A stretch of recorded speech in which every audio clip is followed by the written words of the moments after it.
Hello students, welcome to day 22 of Mathematical Theory of Interest course.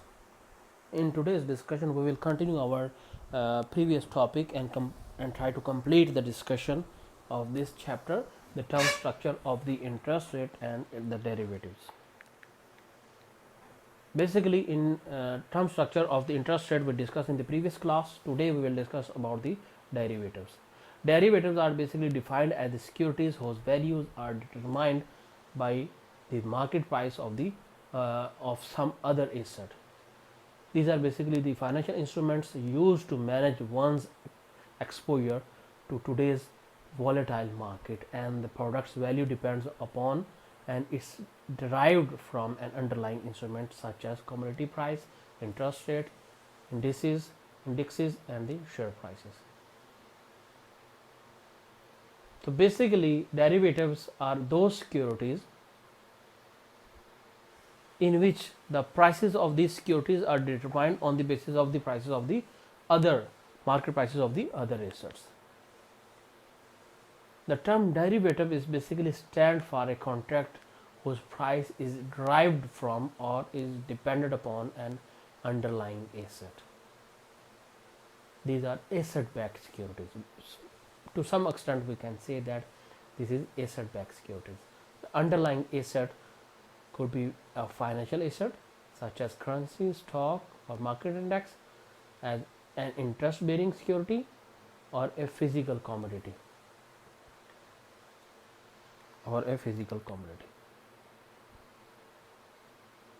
Here is some more explanation of this.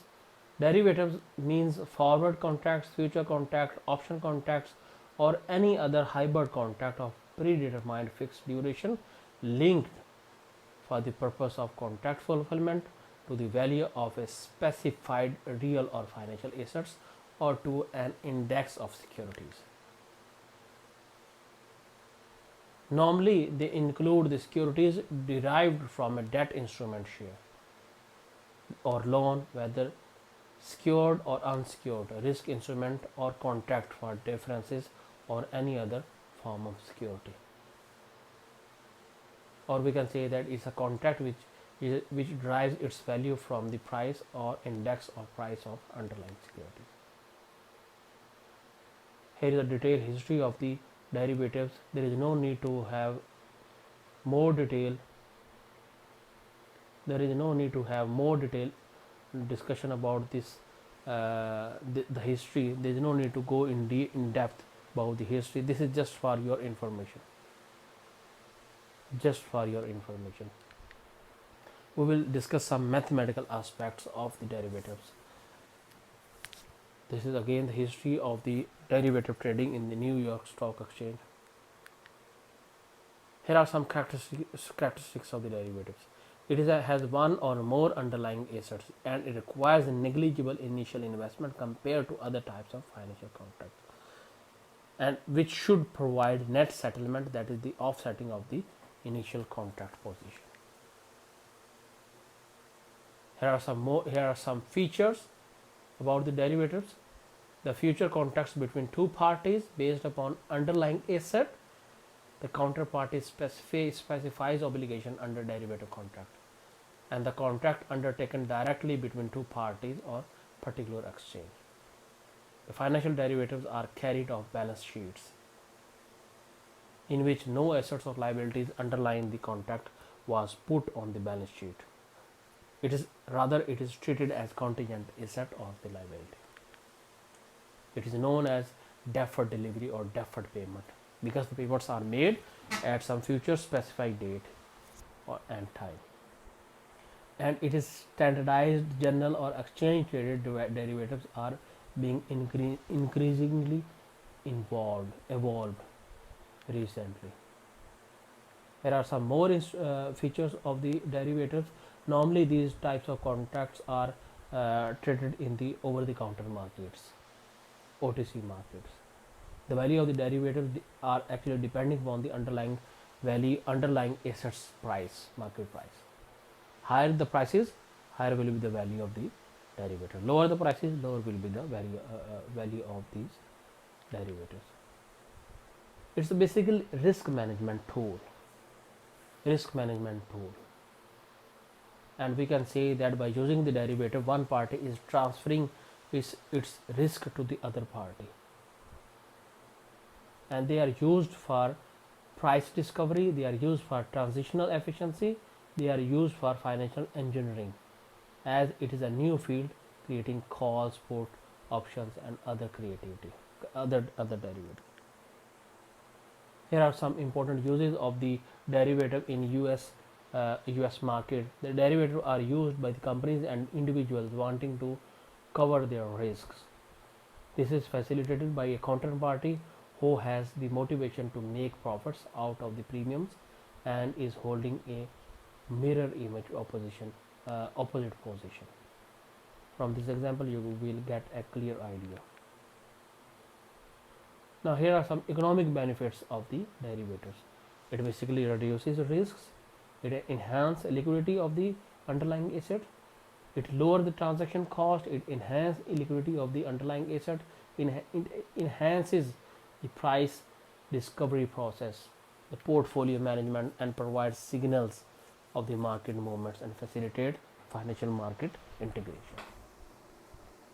Financial market integrations.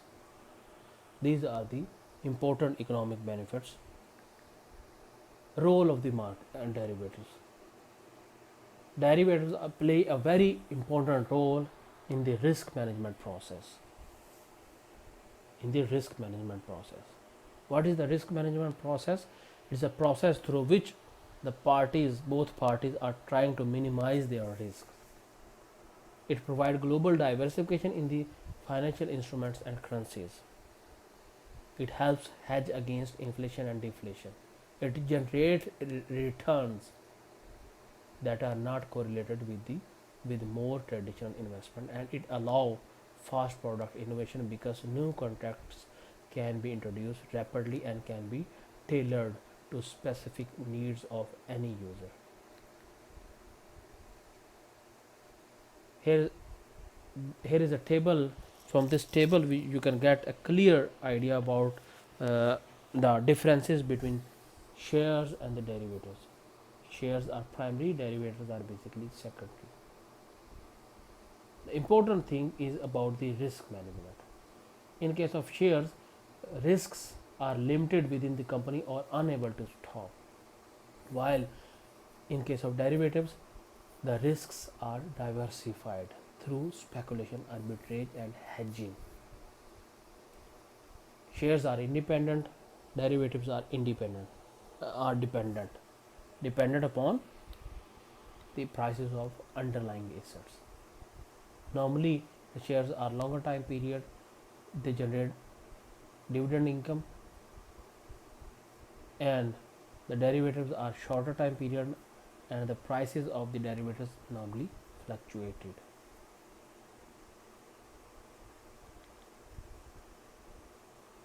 Now, what is underlying asset? We are discussing many times. We use the word underlying asset. What is that? It is basically the underlying is a fundamental concept in derivatives trading because it allows investors to speculate risk and purchase options to limit the downside risk of the future stock price movement. It is basically that asset which determine the price of the derivative. That in case of default of that derivative, the amount can be recovered from this asset. How it works? Here is a detailed example.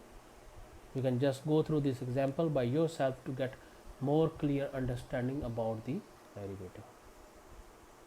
Underlying assets will include commodities including castor seed, grain, coffee, gur, pepper, potatoes.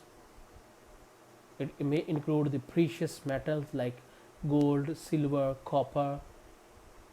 It may include the interest rate, it may include the common shares and stock index values, currencies, all can be the underlying assets. Here are some critics on the derivatives. What these critics tells us about the derivatives. First of all, They are very speculative and gambling motives. They are used for speculation and gambling motive. They can have a negative impact in the determination of the price of the price of these derivatives. Secondly, it with the introduction of the derivatives, instead of decreasing the risk, they will increase the risk. And it has been observed specifically in OTC market, particularly customized, privately managed and negotiated, and they are highly risky. They are highly risky.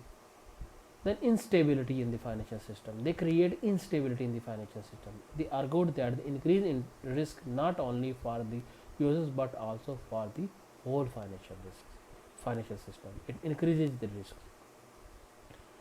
and it will lead to price instability. It will lead to price instability, displacement effect, and increased regulatory burden. These are some other objections on the derivatives. Here are some important terminologies regarding the derivative. First of all, time span. It can last as each day passes and expiry date approaches. More and more time premium losses and option value decreases. With the decrease and increase in time span, the risk will be lower as the time decreases, and the prices will be higher as the time increases. Sophistication refers to potential for huge losses and huge gains, appropriate for only sophisticated investors with a high tolerance of the risk. Similarly, direct and marketing timing derivatives are two liquid derivatives are linked to gambling, country party risk. These are some other explanations of the derivatives. Here are some advantages and disadvantages of the derivatives. This is just for your information. You can just go through this to get more understanding about this concept, about the disadvantages of the derivatives. The participants in derivative markets. Basically, there are two kinds of parties who can participate in the derivative market. First of all, hedgers. Second one is the speculators. Hedgers are basically those investors with the present or anticipated exposure to underlying asset which is subject to price risks.